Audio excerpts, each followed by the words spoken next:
Radio Adventiste Bethany de Pétionville, la radio qui vous parle de Jésus.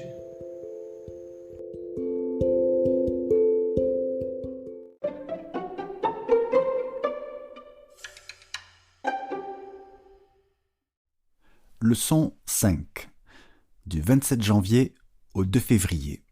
Chantez le chant du Seigneur sur une terre étrangère. Sabbat après-midi. Étude de la semaine basée sur les textes suivants. Psaume 79, des versets 5 à 13.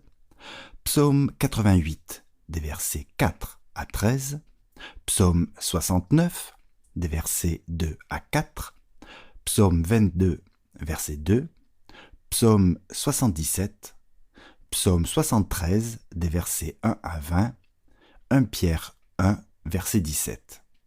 Versets à mémoriser. Comment chanterions-nous le chant du Seigneur sur une terre étrangère ? Psaume 137, verset 4. Nul besoin d'aller très loin dans le livre des psaumes pour découvrir qu'ils sont composés dans un monde imparfait. Un monde dans lequel règne le péché, le mal, la souffrance et la mort.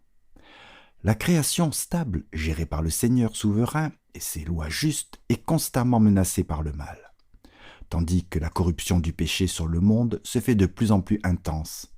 La terre devient sans cesse davantage une terre étrangère pour le peuple de Dieu. Cette réalité pose un problème aux psalmistes. Comment mener une vie de foi sur une terre étrangère ? Comme nous l'avons déjà vu, les psalmistes reconnaissent le règne et la puissance souveraine de Dieu, ainsi que ses justes jugements. Ils savent que Dieu est leur refuge éternel et infaillible, une aide en temps de difficulté. C'est la raison pour laquelle ils sont parfois déconcertés, qui ne l'est pas, par l'absence apparente de Dieu et par la prospérité du mal, malgré la souveraineté et la bonté du Seigneur. La nature paradoxale des psaumes en tant que prière se manifeste dans les réactions des psalmistes devant ce qu'ils perçoivent comme le silence de Dieu. En d'autres termes, les psalmistes réagissent à l'apparente absence de Dieu ainsi qu'à sa présence. Étudiez la leçon de cette semaine pour le sabbat 3 février. Dimanche, au jour du malheur.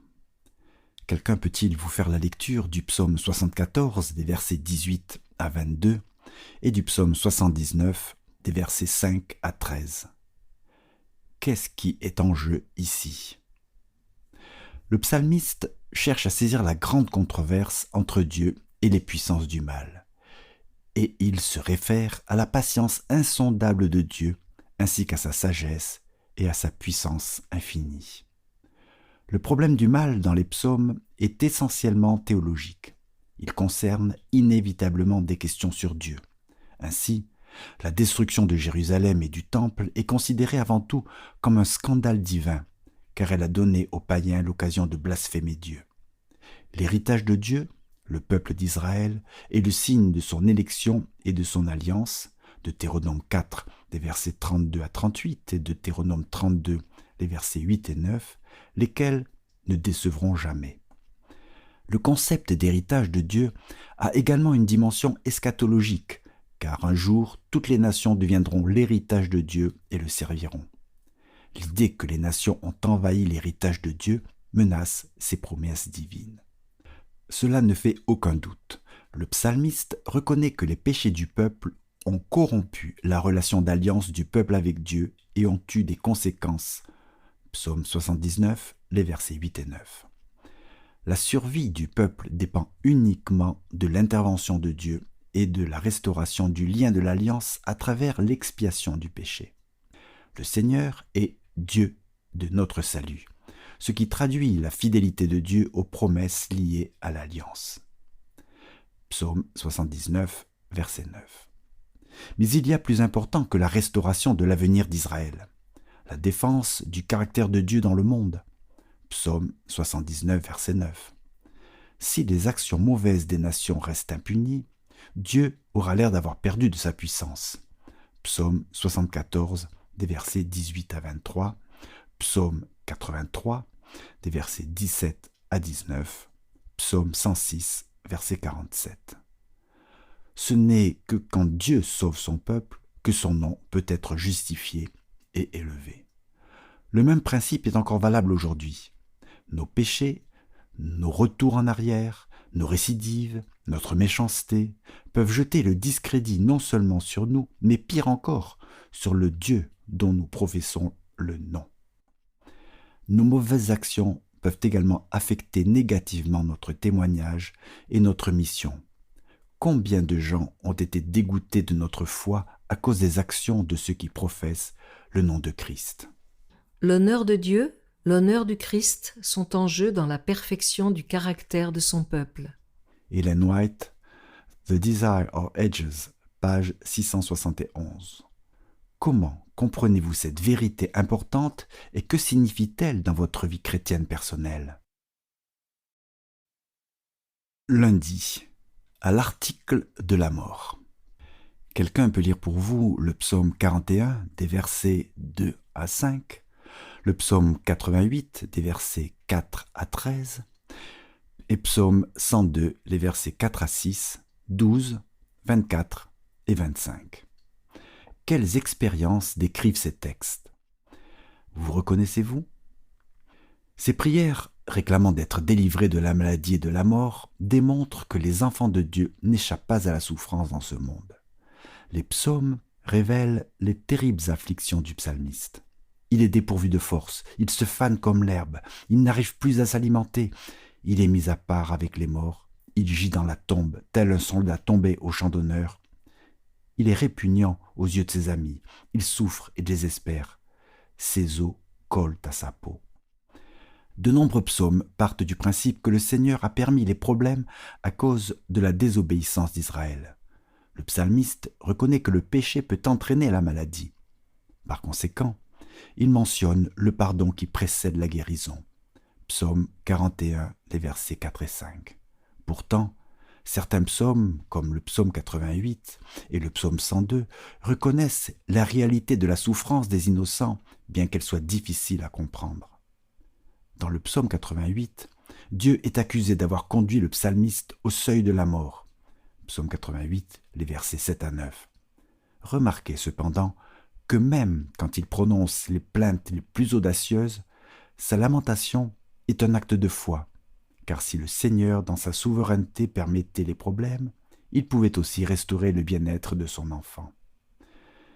À l'article de la mort, le psalmiste se souvient des miracles de Dieu, de sa tendre affection, de sa fidélité et de sa justice. Psaume 13 et 88, verset 11. Malgré son sentiment d'être frappé par Dieu, le psalmiste s'accroche à lui. Bien qu'il souffre, il ne rejette pas l'amour de Dieu, et il sait que Dieu est son seul salut.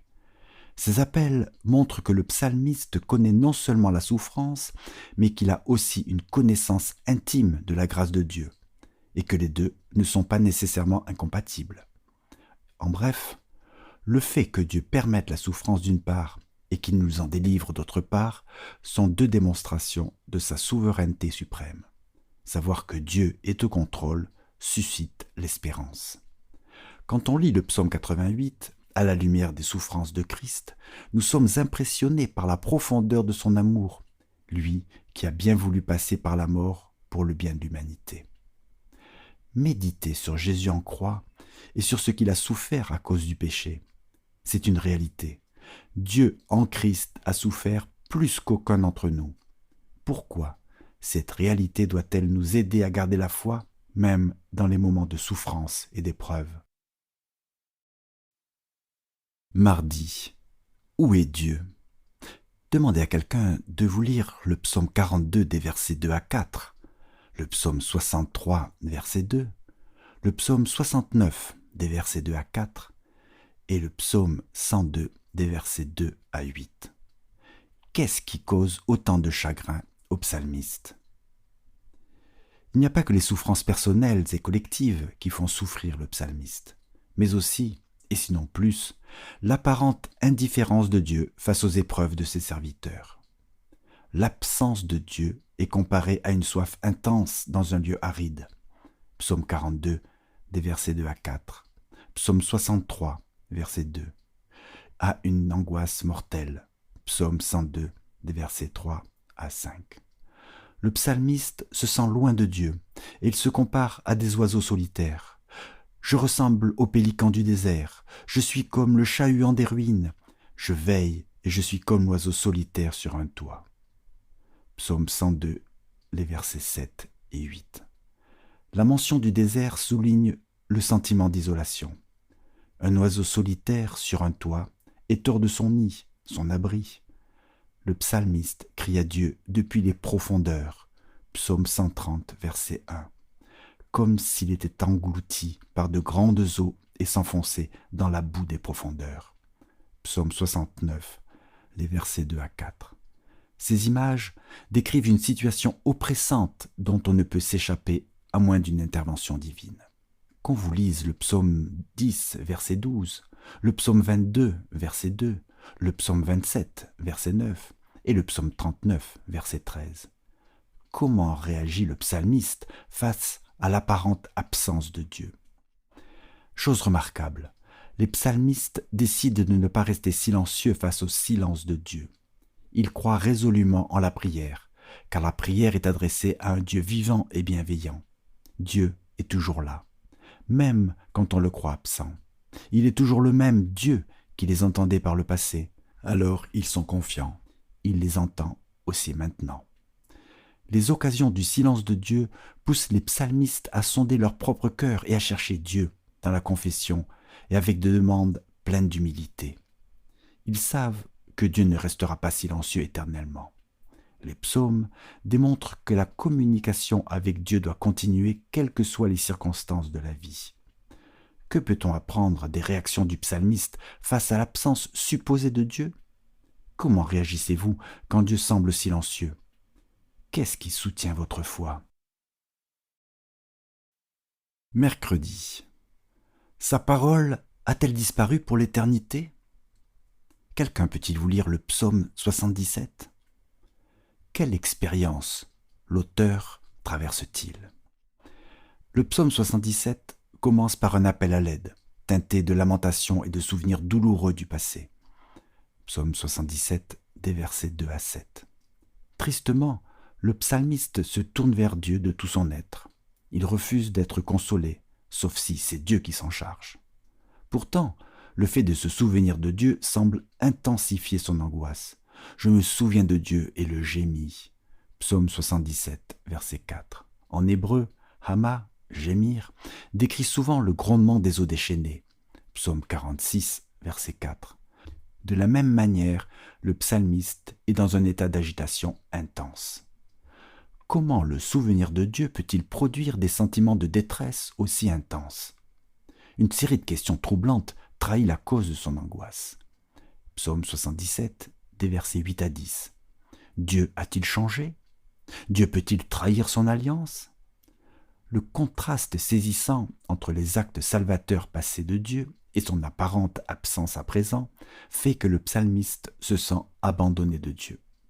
Si Dieu a changé, alors le psalmiste n'a plus d'espoir et il a du mal à accepter cette conclusion. Pendant ce temps-là, le psalmiste n'arrive pas à dormir car le Seigneur le maintient éveillé. Psaume 77, verset 5. Cela nous rappelle d'autres personnages bibliques dont les insomnies ont permis à Dieu de faire avancer ses desseins. Genèse 41, des versets 1 à 8, Esther 6, verset 1, Daniel 2, des versets 1 à 3. La longue nuit blanche du psalmiste lui permet de réfléchir aux actes de délivrance de Dieu par le passé, mais avec une nouvelle détermination. Psaume 77, verset 5 et verset 10. L'assurance que le psalmiste reçoit de Dieu, ce ne sont pas des explications sur sa situation personnelle, mais plutôt une confirmation que Dieu est fidèle et digne de confiance, comme avec Job. Le psalmiste est encouragé à s'attendre au Seigneur dans la foi, sachant que c'est aussi lui qui a accompli des miracles dans l'histoire passée d'Israël. Psaume 77, des versets 12 à 19. Le psalmiste prend également conscience que tes traces n'ont pas été connues. Psaume 77, verset 20. et reconnaît la direction de Dieu, même dans des situations où sa présence ne va pas forcément de soi pour des yeux humains. Le psalmiste reconnaît que Dieu est à la fois révélé et caché, alors il loue ses voies mystérieuses et souveraines. Réfléchissez à des situations de votre passé où le Seigneur a agi dans votre vie. Comment cette vérité peut-elle vous aider à gérer la situation que vous vivez en ce moment, quelle qu'elle soit? Je dis que le juste ne soit pas tenté. Si quelqu'un peut vous faire la lecture du psaume 37, les versets 1 et 8, le psaume 49, des versets 6 à 8, le psaume 94, des versets 3 à 7, et le psaume 125, verset 3. Quelle difficulté le psalmiste rencontre-t-il? Ces psaumes se lamentent sur la prospérité actuelle des méchants et le problème que cette réalité pose aux justes. Non seulement les méchants prospèrent, mais parfois ils méprisent aussi Dieu ouvertement et oppriment les autres. La question est troublante. Tandis que le sceptre de la méchanceté, psaume 125, verset 3, domine le monde, le sceptre de droiture, psaume 45, verset 7, semble vaciller. Dans ce cas, pourquoi ne pas abandonner et adhérer au mal comme les autres? Que l'on vous lise le psaume 73 des versets 1 à 20 et 27. Comment le psalmiste traverse-t-il cette crise?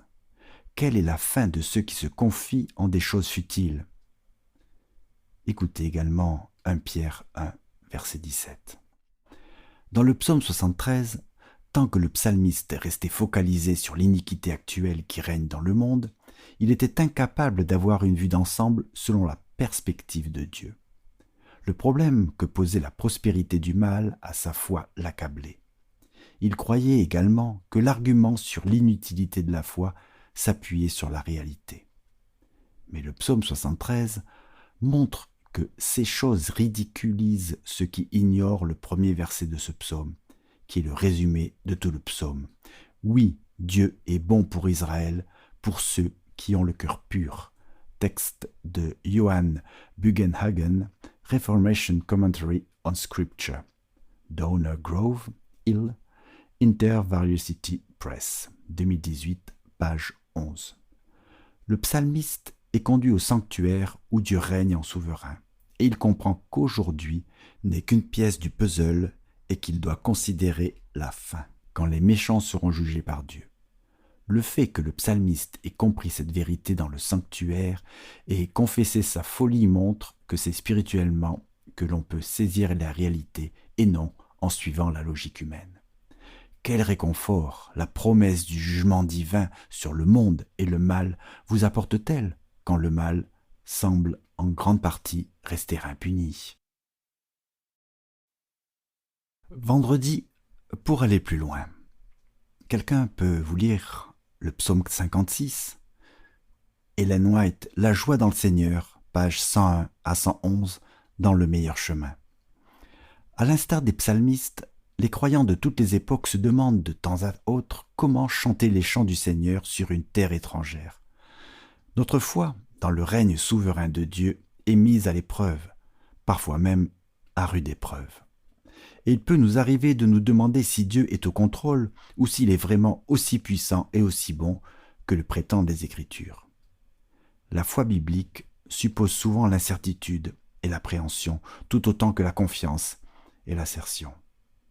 Parfois, l'incertitude et l'appréhension, notamment face au mal et à l'absence apparente de Dieu, peuvent être presque insupportables. Et pourtant, l'incertitude ne doit jamais porter sur Dieu, sur son caractère de justice et d'amour et sa constance. Les psalmistes sont peut-être dans l'incertitude quant à l'avenir, mais ils en appellent souvent à l'amour et à la fidélité indéfectible de Dieu. Psaume 36, des versets 6 à 11, Psaume 89, les versets 2 et 8. De même, nous sommes appelés à suivre cet exemple. Rassemblez toutes vos énergies, regardez en haut et non à vos difficultés, et vous ne tomberez pas en chemin. L'ombre se dissipant, vous verrez bientôt Jésus tendant la main pour vous aider, et tout ce que vous aurez à faire, ce sera dans une foi simple, de saisir cette main et de vous laisser conduire. À mesure que grandira votre confiance par la foi en Jésus, l'espérance naîtra en vous. Ellen White, Témoignage pour l'Église, volume 2, page 264. Les moments où Dieu semble cacher sa face ne sapent pas l'efficacité de la prière. Au contraire, ces occasions poussent les psalmistes à sonder leur cœur, à se souvenir des actes de salut de Dieu et à le chercher dans la confession et l'humilité. Psaume 77, des versets 11 à 13, Psaume 89, les versets 46 à 52. La foi se fortifie en se confrontant aux doutes et aux influences contraires. L'expérience acquise lors de ces épreuves a plus de valeur que les bijoux les plus précieux. Ellen White, Testimonies for the Church, volume 3, page 555. À méditer.